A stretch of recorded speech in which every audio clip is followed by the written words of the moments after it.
Hello, Monetization Nation. Infolinks reported that 86% of consumers suffer from banner blindness. This means that they consciously or subconsciously ignore information that looks like an advertising banner, even if it contains information they're looking for. Furthermore, according to Statista, a study on ad blocker usage in the United States found that 45% of respondents aged 15 to 25 said they used an ad blocker. The same was true for 42% of respondents between 26 and 33, and respondents between 46 and 55. Why are so many businesses focusing their advertising campaigns around advertising banners when the vast majority of internet users are ignoring or blocking those advertising banners? With the proliferation of ad blockers and users ignoring ads online, it is becoming harder for advertisers to get their message to potential customers. One way to get around ad blockers and banner blindness is through native advertising. According to IHS, native ads are 60% more engaging and 3 times more memorable than traditional advertising. Todd Handy is the Chief Digital Officer at Beasley Media Group, which runs 65 radio stations in 15 markets. Todd is a native advertising expert who will share his insights in today's episode. Tectonic shifts are constantly transforming the earth and business, causing destruction and huge growth opportunities. I'm Nathan William, the host of Monetization Nation, where we learn how to leverage business tectonic shifts to transform monetization. I'm joined with me today by Todd Handy. Todd is the Chief Digital Officer for Beasley Media Group, which is an organization that runs 65 radio stations across the country, and he helps with to monetize those stations through all of the current digital trends, including advertising and native advertising and a variety of other methods. He worked together with me at Deseret Digital Media.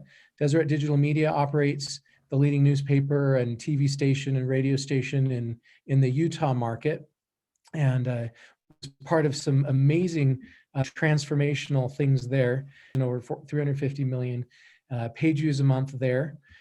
He's worked at a variety of other places. He's been, early in his career, he worked at AOL, and I look forward to asking him some questions about that.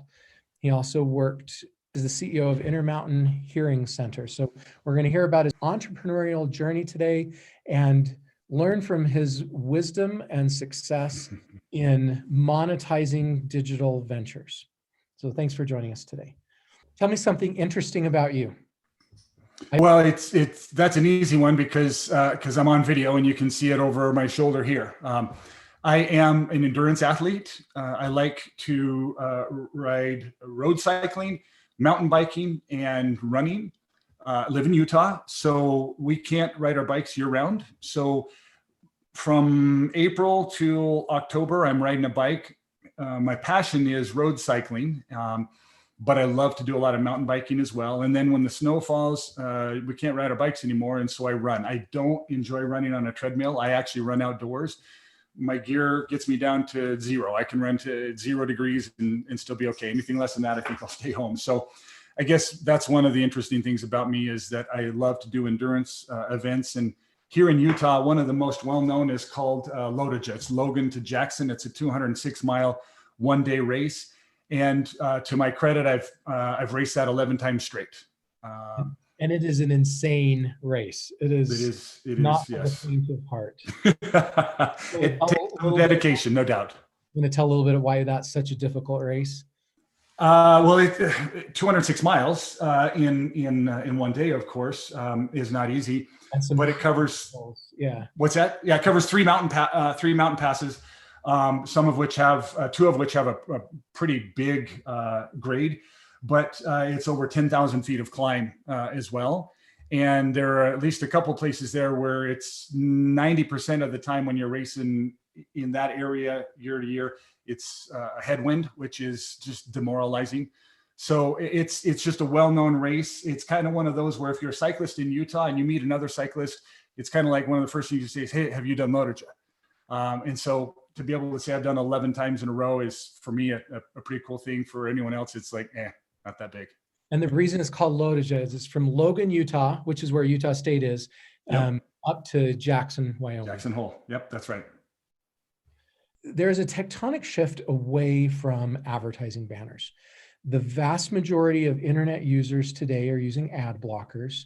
And then the vast majority of internet users today have what's called banner blindness. And you know this better than I do, where they just ignore those traditional looking advertising spots.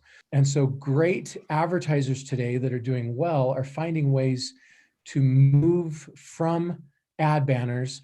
And ad banners are still effective. They're just getting less and less effective. Mhm. And they're moving to different forms of advertising that don't look like advertising banners, that are integrated within the experience of the website. They're sponsored content and other types of native advertising. So I know you're an expert at this. You led the rollout of this at Deseret Digital Media when I was there. And I would love for maybe you to kind of explain to us about native advertising and maybe share with us any secrets or stories or experiences you have with what works and doesn't work with native advertising.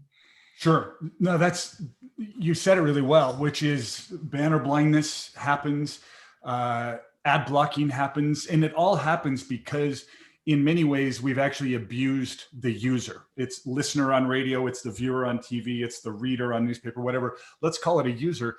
We've abused them because we put too much of an ad load in there. And it's not necessarily that we wanted to abuse them. It's that the economics of the media have changed such that we were getting paid less for the media for one reason or another. Maybe subscriptions went down or costs went up or whatever. And so we needed to make more money, or maybe we just got greedy and needed to make more money anyway, or wanted to make more money.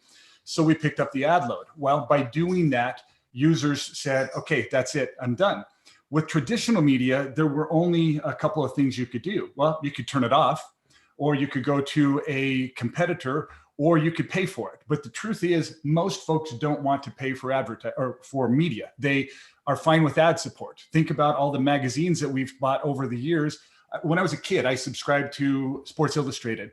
So I paid for a subscription, yet I still had a whole bunch of ads in there. So I was paying for media as a subscription that also had the ads in there. Yeah. So we've created this situation for ourselves. And from a digital standpoint, it's probably been worse than any other because digital doesn't have the same limitations. There's only so many pages of a newspaper, so many pages of a magazine. You only get 30 minutes for the 6 o'clock news, on and on and on. So most of that constraint was there. But with digital, you don't have that constraint anymore because you can create as many pages as you want. As more people come and you send folks from social media, you don't have those constraints. And so I think that caused us to be a little cavalier and to maybe abuse the user. And I think one of the key points that I want to bring out of what you said is the concept of value. And I think one of the differences is ad banners are a business who is buying a whole bunch of reach and then telling the world, hey, come click on my banner, come buy our product, right? Mm-hmm, mm-hmm. Where the sponsored content is focused on providing value first as the first step in the process. And then as we provide value, there's a couple of things that happen as we provide value, it creates that reciprocity where we've done something for them and they're a little bit more open to listening to us. Number one. Number two is it provides a little bit of trust. As we got in and provided some information on a topic they care about, we've become more credible on that topic and they may be more willing to, consider using our services related to that topic. So yep. I think there's a lot of advantages. Where I really became a sold convert of native advertising was when I saw the shift to mobile. And I saw how horrible the click-through rates were for ad banners on mobile, and was trying to figure out how to solve that on mobile. And I realized that the way to do that was to put the ads within the content so they weren't perceived as ads, and then people would consume the advertising and be exposed to the advertiser through their content stream instead of having to try to do it through ineffective, teeny little mobile ads. Yep. Yep. So a couple of examples that maybe will fit well, and you would remember these examples as well, because we were both together at Desert Digital Media. Once we really got our sponsored content product launched, we really started finding some good ways to do these. And so we had one that was 10 ways to know that you're a Utah driver. Okay. It was, they don't blink before they turn, they drive really fast in this lane, all those things that we all complain about. And by the way, you could use that same article in all 50 states, because every state has here are the 10 things we hate about our drivers. Right. That one that we did actually happened to be sponsored by a PI attorney, personal injury attorney. None of us ever need a PI attorney until we need a PI attorney. So a direct response ad from a PI attorney is terrible, right? Click here to talk to me about your car accident. Well, it only happens if I happen to have had a car accident right now and that ad is in front of me. But the nice thing about that for a PI attorney is always branding. They're always trying to get you to remember one call, that's all, or this or that or whatever. Well, that 10 ways to tell you're a Utah driver actually went viral for us. Not because people shared it because of the PI attorney. They shared it because, hey, look at all of my friends who also complain about Utah drivers. And then someone sent it to their friend in California and said, hey, you think California drivers, what about this? It went viral because of the content, and the PI attorney went along for the ride. Now, did that necessarily make anyone use them? I'm not quite sure, but my guess is that it would help folks to remember it more than a banner ad that they saw that they would never remember again. So yeah, you and I were speakers at several different events. That had the attendees were media executives. You want to talk a little bit about that and what we did? Yeah, sure. Early on, I think we first launched our sponsored content product in 2013, maybe 2012. And at the time, it was really just taking off. We had the opportunity to be invited to Washington, D.C., to the offices of the Atlantic, where they brought in a lot of really well-known national brands. And here's this small company from Utah there sitting side by side with them because we'd found some success. And so folks like the Atlantic and the Washington Post and the New York Times and several others who were gathered there. And we had the opportunity to share what we had done, but also learn from what some of the others of those have done. So we were early in with a product that ended up working well because we had an incredible engaged audience. And that just enabled us to be on the forefront of seeing what worked and what didn't, and watching it grow from there. And then that caused us to have the opportunity with the LMA, the Local Media Association. They put together an entire conference around sponsored content, native advertising. So many of the local media companies who are members of the LMA came and did that. We had that same opportunity with a lot of others, including at the time we were working with Pointer and some of the others that are more think tanks and less about the operations and more about the study of journalism and so forth. So it was just a great time for us to be able to be doing that because we got to be included with some incredibly well-known brands. Okay, so tell me a little bit about AOL. Go back to the very early days of your career. I remember AOL. Like AOL was the internet for most people, many people, and they had a very effective recurring revenue model, which was a great part of your business.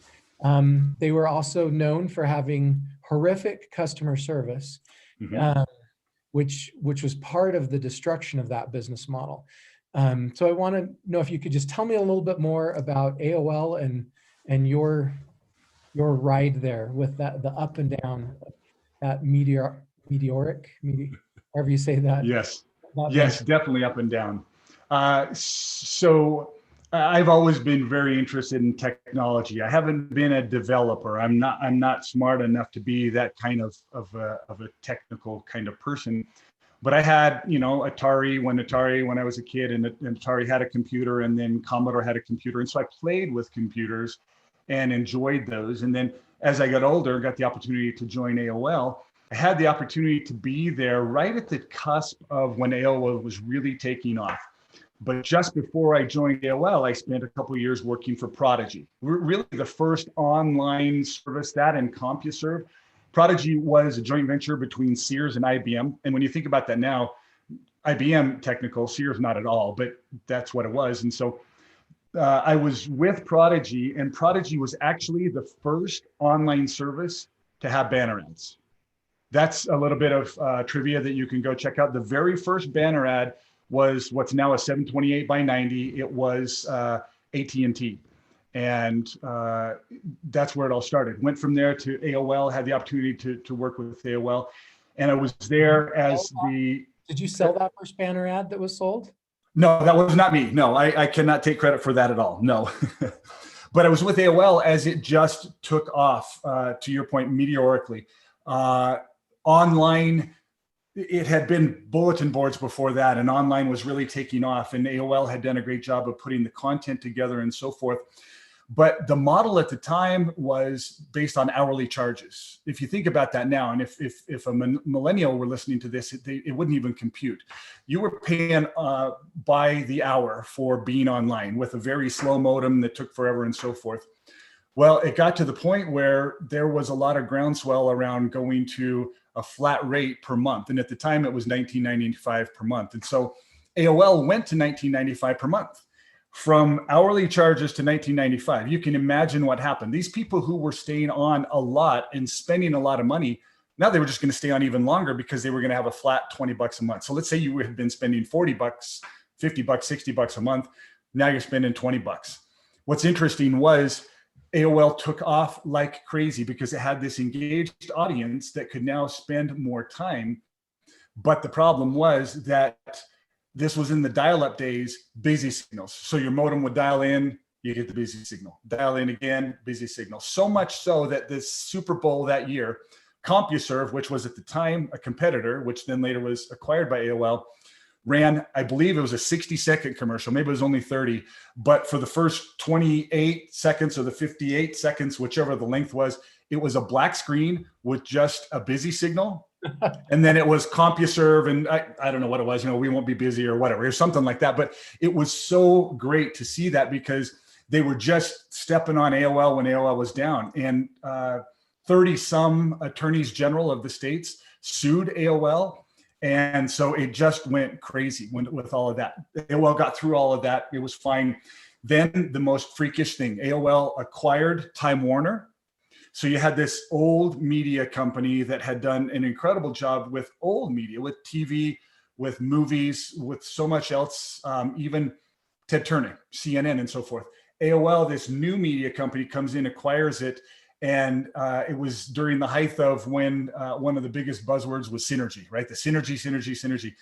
I don't remember exactly now because my history, I've lost a little bit, but 4, 5, 6 years later, completely divorced from one another, right? The acquisition happened. All of this shareholder wealth got completely flushed, and it was a disaster. All right, let's talk about Intermountain Hearing Centers. You were the CEO there. You want to tell us a little bit about your story there and maybe some of the lessons learned or secrets to success there? Yeah, so if anyone who is watching this knows Nathan Gwilliam well, you'll know that he's a serial entrepreneur.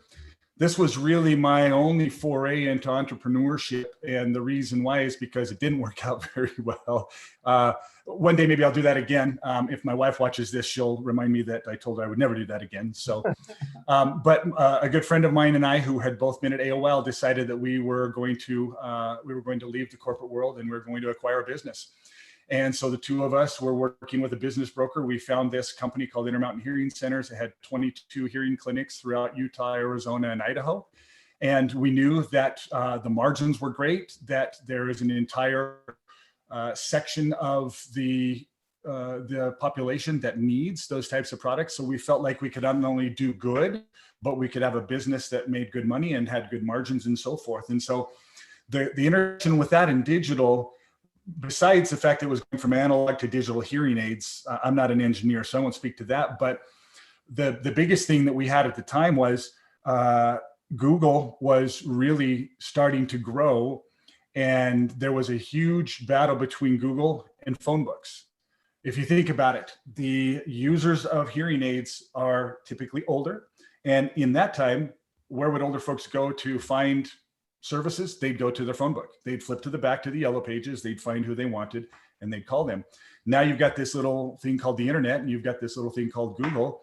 So locally here, we had Dex, which became CenturyLink. Dex was our local carrier here. And so Dex would have its own directory. So they would try to steer you to their own directory, or you could just simply go to Google. And so we got pretty good, especially my business partner, because he was doing this part. We got really good at learning how to bid on keywords and how to do exactly what Google is so well known for, which is search marketing. So if someone was searching for hearing aids, we'd be able to hopefully be one of the first couple that had been shown on the search engine results page. So we got this opportunity to take this business, which was really founded on an analog product with a more analog model, and really watch as the product became digital, but then we also tried to make the business model more digital as well. Let's talk a little bit about credibility marketing. Can you think back of any examples of businesses that have used credibility marketing really well, and or any businesses that have not used it well to their detriment? Well, first one that popped up, Allstate, the good hands people, right? You're in good hands with Allstate. To me, that is saying you should believe in me. We're going to take care of you. Allstate was actually a Sears brand. It was part of Sears. Dean Witter, all of those were all together. And so to me, that was them saying, okay, we're insurance agents, but we're the good hands people. We're here to take care of you. And even till today, Allstate is still around. And there have been others who have come and gone. That's a good one. Anyone that projects themselves as experts. The next one that pops into my mind is Home Depot, right? For doers, right? I go to Home Depot darn near every Saturday because I'm working on a project. We're here for you because we understand what you're building and so forth. That doesn't necessarily work if I'm targeting someone who's not a builder. But if I know my demographic well, and I know that it's these DIY folks who are going to come there, then I'm going to go that route. Anybody who's going to position themselves as experts.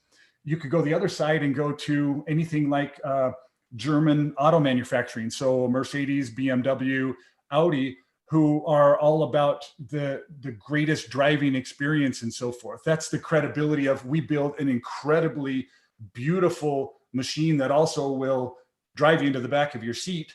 Yeah, it costs a lot of money, but quality costs and so forth. So for me, that is credibility on the aesthetic. It's also credibility on the build and the reputation and so forth. So for me, it can be services, it can be products, it can be hard products, it can be soft products. If you think about it, I'm not sure that I would say that Walmart or Target are necessarily built on credibility so much. They're built on low price. They're built on selection and so forth. Doesn't mean they're not credible. Doesn't mean that they don't put out good product. It's just that they've chosen their specific niche. What is the best home run you've hit in your career? What can you, looking back on the biggest success you've had in your career?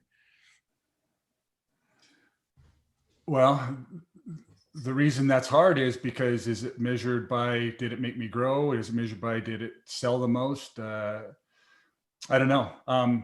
One of the biggest home runs of my career, and it wasn't just me, there was a lot of people, but was building out Brandview, which was our native advertising product at Desert Digital Media. Working at Desert Digital Media was a home run for me. The 6 years that I was there was the same way. Phenomenal, working with incredible people, and we had a string of incredible hits. But this was one amazing leader in Clark Gilbert who facilitated all of it.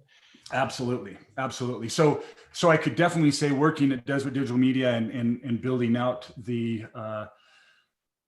sponsored content product. But I've also had the opportunity 2 different times in my career to work at the same company twice. 2 different times I worked at a company in Northern Utah here called MarketStar. And I had the great opportunity both of the times that I was there to work with our business development folks. I was on the operations side, to win contracts with some incredible names. So the most recent stint that I was there, we got the opportunity to work with eBay and Workplace by Facebook and Waze and Asana and AdRoll, and the list goes on and on. And in my earlier stint there, when it was less technology, internet technology, We got to work with folks like Motorola and Whirlpool and Verizon and Sony, Web TV, the list goes on and on. So I've had the opportunity to be involved in winning and then servicing some incredibly blue chip clients. I've had the opportunity to build products like BrandView and other products I've had the opportunity to do.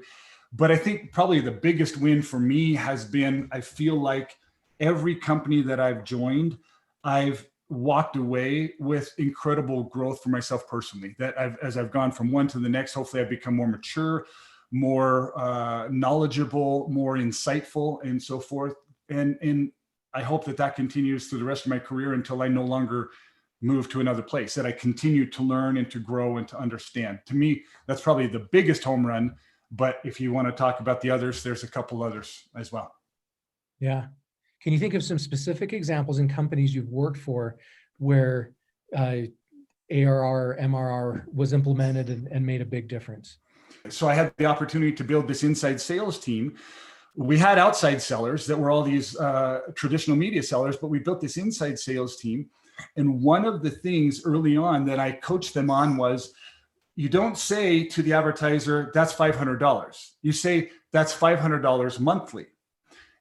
It's still the same thing. And if they want to cancel, we're going to allow them to cancel. But that small, subtle change goes from a one-time purchase to an ongoing transaction. And so when I say, hey, Nathan, so that ad unit that you're looking at there, it's going to be $500 monthly. And here's what we're taking a look at. That was the first part. But then the second part was working with our CFO to enable us to set these up on credit cards so we could bill once and every month instead of having to call like Verizon or someone else. In the media industry prior, and maybe someone else had figured it out, certainly won't take credit for that, but what often happened was when the campaign ended, then you went back out, you talked about the campaign, then you tried to book another one. In this case, we just simply said, here's what it looks like. And we would say to them, listen, if you want to cancel, you just need to cancel before the billing date. But we worked with them to work on the performance of their campaign, but we didn't ever call them to ask them if we could charge them again, because we told them it was a monthly cost. And that built out this ARR that DDM was built on a lot of different revenue streams, but that was one revenue stream that we could count on. And each year it got bigger and bigger and bigger because we built on an MRR that became an ARR, really. Thank you so much, Todd, for sharing your stories and knowledge with us today. Here are some of my key takeaways from this episode. Number one, native advertising may be a great way to solve the mounting problems with ad blockers and banner blindness.